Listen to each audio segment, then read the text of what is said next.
여러분 안녕하세요. 오늘 저희와 함께 선동원 박사님의 아주 흥미로운 신학 논문을 깊이 파고 들어볼 시간입니다. 네, 안녕하세요. 이 논문이 미국 힐링 커뮤니티 교회에서 많은 분들께 큰 영감을 주었던 그 메시지를 담고 있다고 들었는데요. 맞습니다.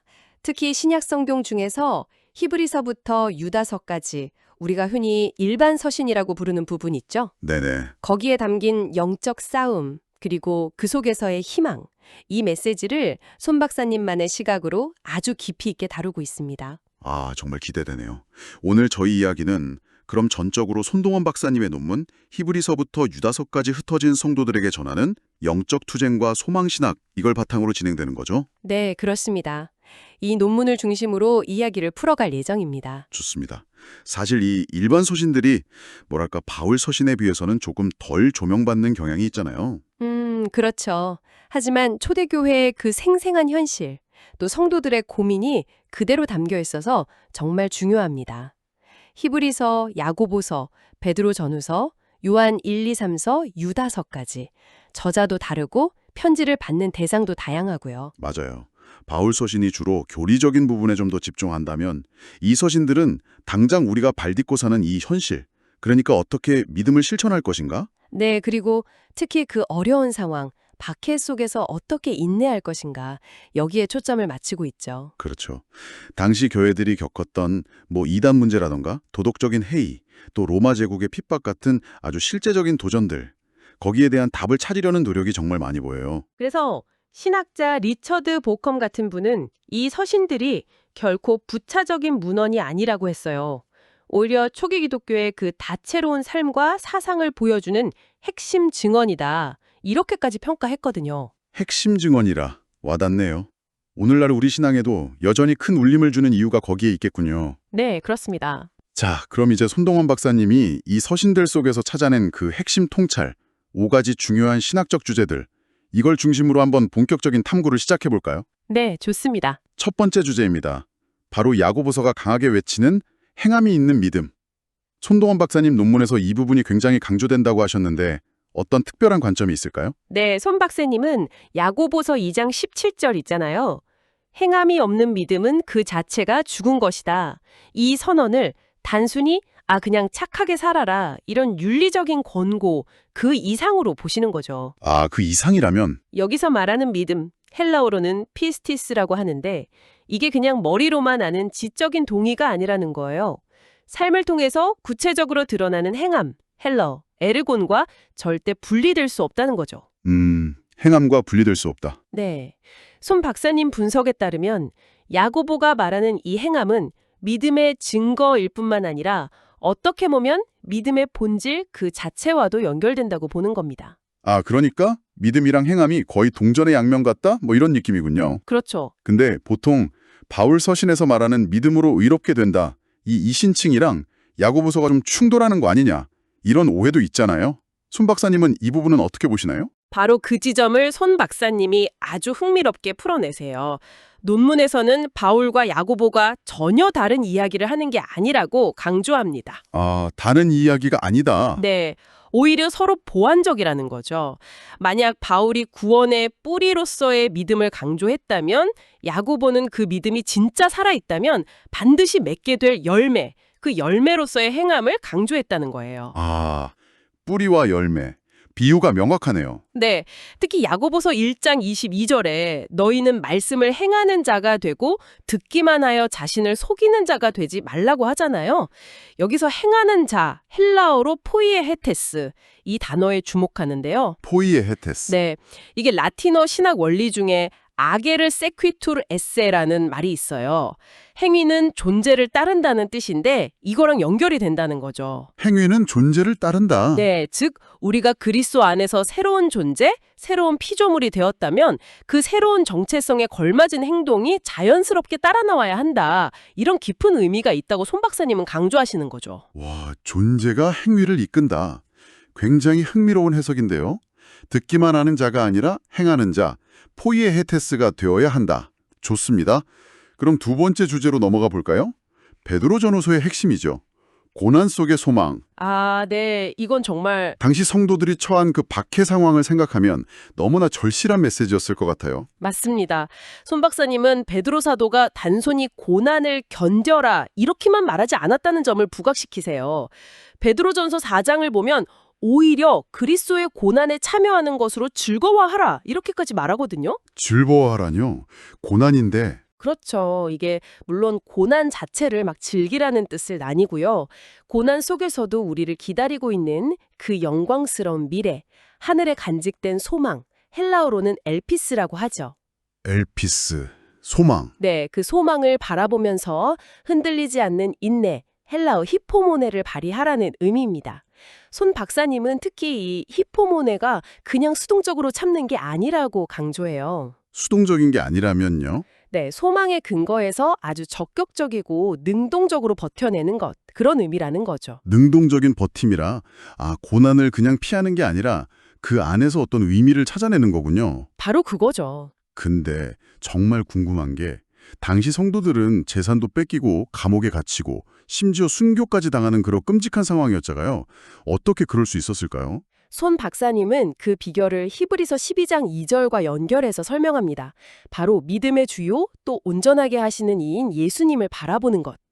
예수님을 바라보는 것. 네, 우리보다 먼저 그 끔찍한 고난을 다 겪으시고 영광에 들어가신 예수님을 바라볼 때 지금 내가 겪는 이 고난이 끝이 아니라는 확신을 얻게 된다는 거죠. 그렇군요.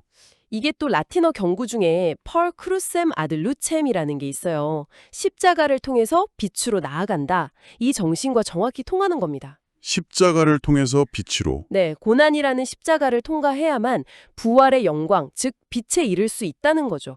그래서 박해 속에서 믿음을 지키다가 죽음을 맞이한 이들을 우리가 증인이라고 부르잖아요. 헬라어로는 마르티우스. 마르티스.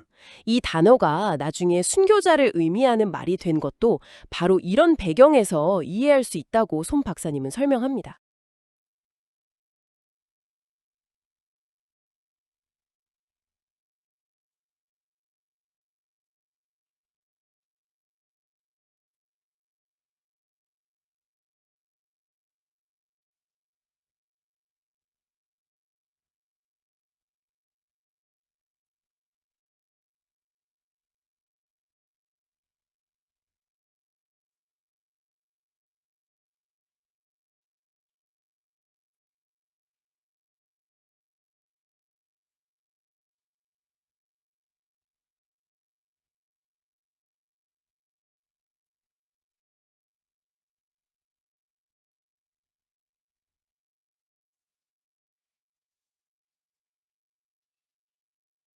그렇죠. 이게 물론 고난 자체를 막 즐기라는 뜻은 아니고요. 고난 속에서도 우리를 기다리고 있는 그 영광스러운 미래, 하물에 간직된 소망, 헬라어로는 엘피스라고 하죠. 엘피스. 소망. 네, 그 소망을 바라보면서 흔들리지 않는 인내, 헬라어 히포모네를 발휘하라는 의미입니다. 손 박사님은 특히 이 히포모네가 그냥 수동적으로 참는 게 아니라고 강조해요. 수동적인 게 아니라면요. 네, 소망에 근거해서 아주 적극적이고 능동적으로 버텨내는 것, 그런 의미라는 거죠. 능동적인 버팀이라. 고난을 그냥 피하는 게 아니라 그 안에서 어떤 의미를 찾아내는 거군요. 바로 그거죠. 근데 정말 궁금한 게 당시 성도들은 재산도 뺏기고 감옥에 갇히고 심지어 순교까지 당하는 그런 끔찍한 상황이었잖아요. 어떻게 그럴 수 있었을까요? 손 박사님은 그 비결을 히브리서 12장 2절과 연결해서 설명합니다. 바로 믿음의 주요 또 온전하게 하시는 이인 예수님을 바라보는 것. 예수님을 바라보는 것. 네, 우리보다 먼저 그 끔찍한 고난을 다 겪으시고 영광에 들어가신 예수님을 바라볼 때 지금 내가 겪는 이 고난이 끝이 아니라는 확신을 얻게 된다는 거죠. 그렇군요. 이게 또 라틴어 경구 중에 펄 크루셈 아들 루첵이라는 게 있어요. 십자가를 통해서 빛으로 나아간다. 이 정신과 정확히 통하는 겁니다. 십자가를 통해서 빛으로. 네, 고난이라는 십자가를 통과해야만 부활의 영광, 즉 빛에 이를 수 있다는 거죠. 그래서 박해 속에서 믿음을 지키다가 죽음을 맞이한 이들을 우리가 증인이라고 부르잖아요. 헬라어로는 마르투스. 마르티스. 이 단어가 나중에 순교자를 의미하는 말이 된 것도 바로 이런 배경에서 이해할 수 있다고 손 박사님은 설명합니다.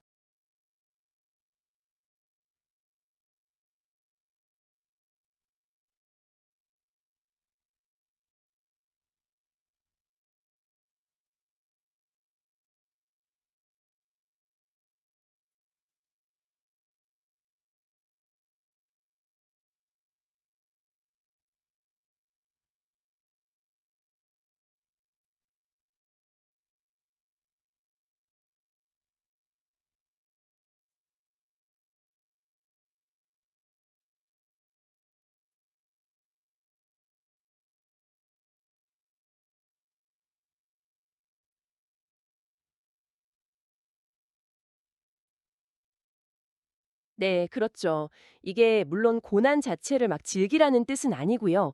고난 속에서도 우리를 기다리고 있는 그 영광스러운 미래, 하늘에 간직된 소망, 헬라어로는 엘피스라고 하죠. 엘피스, 소망. 네, 그 소망을 바라보면서 흔들리지 않는 인내, 헬라어 히포모네를 발휘하라는 의미입니다. 손 박사님은 특히 이 히포모네가 그냥 수동적으로 참는 게 아니라고 강조해요. 수동적인 게 아니라면요? 네, 소망에 근거해서 아주 적극적이고 능동적으로 버텨내는 것, 그런 의미라는 거죠. 능동적인 버팀이라. 아, 고난을 그냥 피하는 게 아니라 그 안에서 어떤 의미를 찾아내는 거군요. 바로 그거죠. 근데 정말 궁금한 게 당시 성도들은 재산도 뺏기고 감옥에 갇히고 심지어 순교까지 당하는 그런 끔찍한 상황이었잖아요. 어떻게 그럴 수 있었을까요? 손 박사님은 그 비결을 히브리서 12장 2절과 연결해서 설명합니다. 바로 믿음의 주요 또 온전하게 하시는 이인 예수님을 바라보는 것.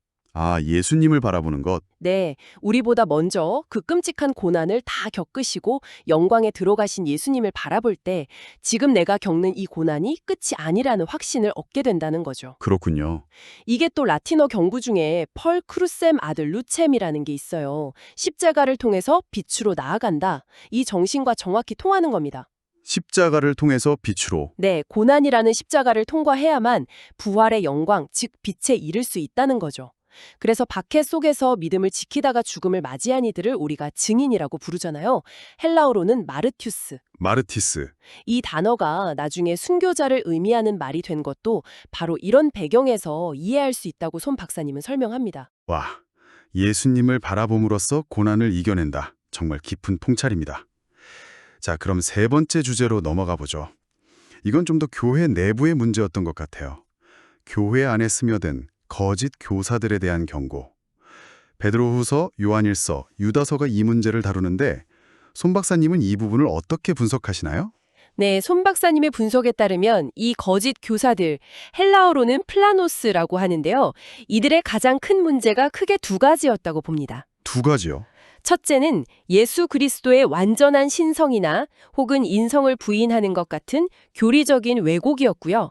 둘째는 하나님의 은혜를 마치 방종의 면허증처럼 여기는 도덕적인 타락이었어요. 교리 왜곡과 도덕적 타락이라. 네, 유다서 1장 4절을 보면 아주 명확하게 지적하죠. 이는 가만히 들어온 사람 몇이 있음이라. 하나님의 은혜를 도리어 방탕한 것으로 바꾸고 우리 주 예수 그리스도를 부인하는 자니라. 딱 이 두 가지 문제죠. 교회의 근간을 흔드는 정말 심각한 문제였겠네요. 이런 상황에서 그럼 성도들은 어떻게 대처해야 했을까요? 손 박사님은 요한일서 4장 1절 말씀을 핵심으로 꼽으세요. 사랑하는 자들아, 영을 다 믿지 말고 오직 영들이 하나님께 속하였나 분별하라. 아, 영분별. 네, 무조건 다 받아들이지 말라는 거죠. 그 가르침이 정말 성경적인지, 정말 예수 그리스도를 높이는 가르침인지 신중하게 판단하는 영 분별의 중요성을 강조하신 겁니다. 그렇군요. 분별하는 것. 그리고 더 나아가서 베드로 후서가 말하는 것처럼 신성한 성품에 참여하여 덕, 헬라어 아르테라고 하죠. 이 덕을 쌓아가는 삶을 강조합니다. 근데 이게 단순히 그냥 도덕적으로 착하게 살자는 걸 넘어서는 거예요. 넘어서는 거라면? 진리 위에 굳건하게 서는 것을 의미합니다. 복음의 기본적인 진리, 그 기초를 굳게 지키라는 거죠. 라틴어 구어 중에 쿠스토디 푼다멘툼이라는 게 있어요. 기초를 지켜라. 이 정신과 딱 맞닿아 있는 겁니다. 기초를 지켜야. 네.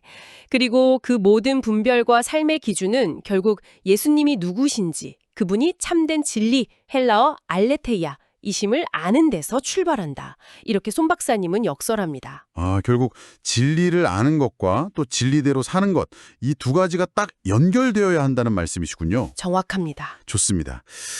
그럼 네 번째 주제로 넘어가 보겠습니다. 사랑입니다. 요한 서신들의 핵심이죠. 하나님은 사랑이시다라는 너무나 유명한 구절도 있고요. 네, 맞아요. 손 박사님은 요한이 말하는 그 사랑, 헬라어 아가페 있잖아요. 이게 오늘날 우리가 그냥 흔히 생각하는 그런 감정적인 사랑과는 좀 결이 다르다는 점을 분명히 하세요. 어떻게 다른가요? 요한일서 3장 18절 보면 자녀들아 우리가 말과 혀로만 사랑하지 말고 행함과 진실함으로 하자고 되어 있잖아요. 네. 이 말씀처럼 아가페는 형제의 어떤 필요를 봤을 때 구체적으로 행동하는 것, 그리고 진리 안에서 서로 함께 걸어가는 것, 이걸 다 포함하는 개념이라는 거죠. 행동하는 사랑, 진리 안에서의 사랑. 네. 그리고 이 사랑은 반드시 참된 가르침, 헬라어 디다케에 근거해야 한다고 또 강조합니다. 진리가 빠진 사랑은 그냥 감상주의에 빠지기 쉽고 또 사랑이 없는 진리는 너무 차갑고 냉랭해지기 쉽다는 거죠. 사랑과 진리가 함께 가야 한다. 디에카슨 같은 학자도 비슷한 지적을 했던 것 같아요. 맞습니다. 맥락이 통하죠. 손 박사님 논문에서는 이 아가페 사랑이 가진 또 다른 중요한 특징으로 뭘 꼽고 있나요? 요한일서 4장 18절을 주목합니다. 사랑 안에 두려움이 없고 온전한 사랑이 두려움을 내쫓나니. 이 구절을 통해서 아가페 사랑이 가진 그 강력한 힘을 조명해요. 두려움을 내쫓는 힘이요? 네. 하나님을 진정으로 사랑하고 또 그 사랑으로 형제를 사랑할 때 세상의 어떤 위협이나 박해, 심기어는 죽은 앞에서도 그 두려움을 이겨낼 수 있는 힘을 얻게 된다는 겁니다. 이게 라틴어 원리 카리타스 넌 티멧, 즉 사랑은 두려워하지 않는다와 정확히 통하는 맥락이죠. 사랑은 두려워하지 않는다. 그리고 또 요한이 하나님을 빛이라고 묘사하잖아요. 헬라어로 포스. 여기에 주목하면서 우리가 그 빛 가운데서 행할 때 비로소 거짓이 없는 참된 교제, 코이노니아가 가능해진다. 이렇게 설명합니다. 사랑이 두려움을 이긴다. 정말 감동적이네요. 자, 이제 마지막 5번째 주제입니다. 히브리서의 핵심 내용인데요. 바로 예수 그리스도의 대제사장 직분. 이건 앞선 주제들보다는 조금 더 신학적으로 깊이 들어가는 내용 같습니다. 네, 맞습니다. 송 박사님은 히브리서가 당시 유대교 배경을 가진 기독교인들을 주 대상으로 쓰였다고 봐요. 그래서 왜 예수 그리스도가 구약의 그 제사장 직분과 비교할 수 없을 만큼 우월하신 분인지를 설명하는 데 아주 집중한다고 분석합니다. 유대교와의 비교군요. 그렇죠. 예수님을 유일하고 영원한 대제사장, 헬라어 아르키엘레우스로 제시하면서 특히 구약의 아론 계열 제사장이 아니라 신비로운 인물이죠. 멜기세덱. 그 멜기세덱의 반차를 따른 분이라는 점을 강조해요. 멜기세덱 반차? 왜 그 점을 강조하는 건가요? 그게 바로 예수님의 제사장 직분이 아론 계열보다 훨씬 더 뛰어나고 영원하다는 걸 보여주기 위한 장치인 거죠. 아하, 그럼 구약의 제사제도와 예수님의 대제사장 직분은 구체적으로 어떻게 다른 건가요? 구약은 계속 동물을 제물로 바쳐야 했잖아요. 바로 그게 핵심입니다.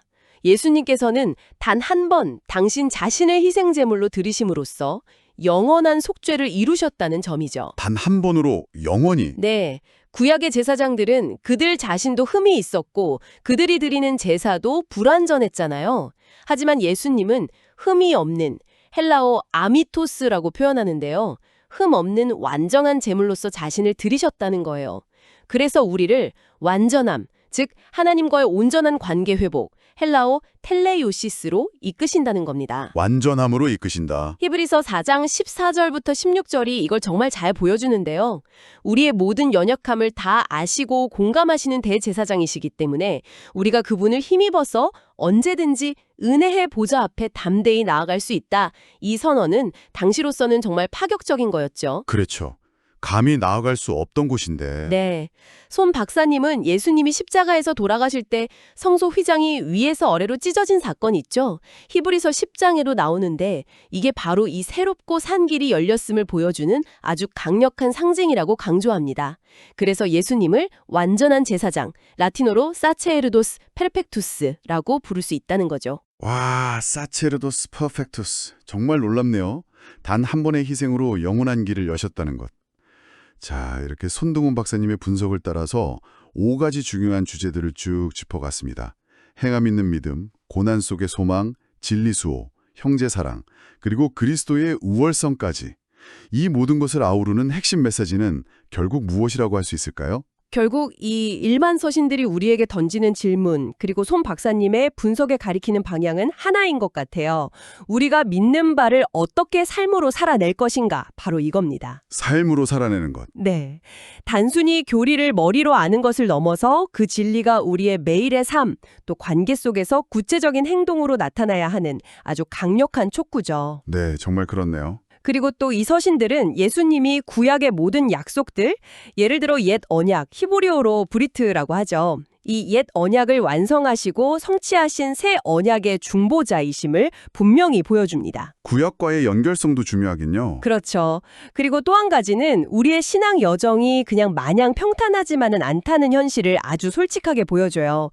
야고보서가 말하는 것처럼 믿음의 시련, 헬라어 도키미온이라고 하는데 이 시련을 통해서 인내를 배우고 영적으로 성장하는 과정이 필수적이라는 겁니다. 시련을 통한 성장. 네, 이 모든 과정은 궁극적으로 우리의 생각과 의지의 중심인 마음, 헬라어 카르디아의 변화에서 시작되고요.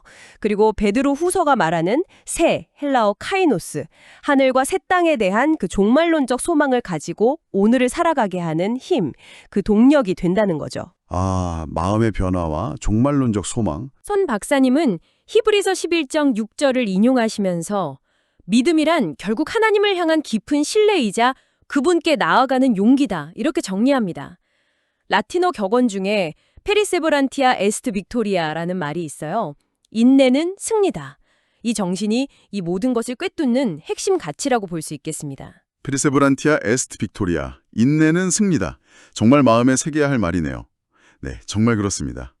오늘 손 박사님의 논문을 통해서 얻은 이 깊은 통찰들을 우리 삶에 한번 적용해 본다면 크게 3가지 정도로 정리할 수 있을 것 같아요. 네, 어떤 것들일까요? 첫째는 역시 행동하는 믿음. 내 믿음이 그냥 머릿속에만 있는 건 아닌지 삶으로 어떻게 표현되고 있는지 계속 돌아보는 거죠. 그렇죠. 중요합니다. 둘째는 고난 속에서의 인내. 어려움이 닥쳤을 때 이걸 그냥 피하거나 좌절하는 게 아니라 성장의 기회로 삼고 소망을 끝까지 붙드는 것. 네, 엘피스와 시포모네. 맞습니다. 그리고 셋째는 진리분별과 수호. 요즘처럼 다양한 사상이 넘쳐나는 시대에 무엇이 정말 참된 가르침인지 분별하고 그 복음의 기초 위에 굳건히 서는 것. 이게 정말 중요할 것 같아요. 유진 피터슨이 일반 서신을 영적 훈련 지침서라고 불렀다는데 왜 그랬는지 정말 알 것 같습니다. 맞아요. 은혜를 받았다면 그 은혜에 우리가 어떻게 반응하며 살아가야 하는지를 보여주는 아주 실천적인 지침들이 가득하죠. 네, 손동원 박사님의 정말 깊이 있는 분석 덕분에 히브리서부터 유다서까지 이 일반 서신의 풍성한 메시지를 다시 한번 새롭게 발견하는 귀한 시간이었습니다. 오늘 함께 탐구에 참여해 주신 여러분께도 정말 감사드립니다. 네, 감사합니다. 이 서신들이 초기 기독교의 단순한 편지가 아니라 중요한 증언이라는 리처드 보컴의 말을 다시 한번 되새겨보면 좋겠습니다. 네. 마지막으로 여러분께 질문 하나를 남기면서 오늘 이야기를 마무리할까 하는데요. 네, 어떤 질문인가요? 오늘 우리가 나눈 이야기 속에서 그토록 강조되었던 행함, 그리고 사랑. 지금 여러분의 삶 속에서는 이 2가지가 구체적으로 어떤 모습으로 나타나고 있나요? 한번 조용히 돌아보는 시간을 가지시면 좋겠습니다. 네, 행함과 사랑, 우리 삶의 모습은 어떤지 이 질문에 대해 잠시 생각해 보시는 귀한 시간 되시길 바랍니다. 오늘 함께 해주셔서 정말 고맙습니다. 감사합니다.